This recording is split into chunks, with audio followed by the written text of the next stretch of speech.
Hello guys, it's me Craft from Art and Craft Luticra. Today I will be show how to make a mini notebook. So let's get begun.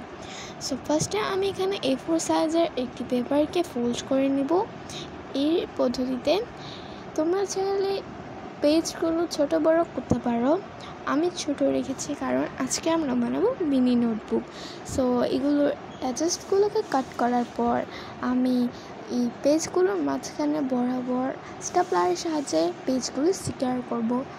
So আমি এখানে দুইটা মাঝখান বরাবর stapler মারে দিচ্ছি। আর আমাদের notebook 80% ডান। So আর 20% বাকি আছে। আর 20% হলো কভার বানানো।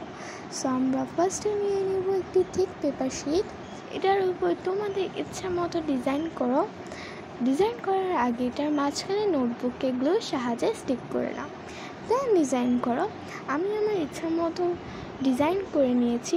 আর দেখতেই পাচ্ছ কি কিউট হয়েছে আমাদের মিনি নোটবুকটা।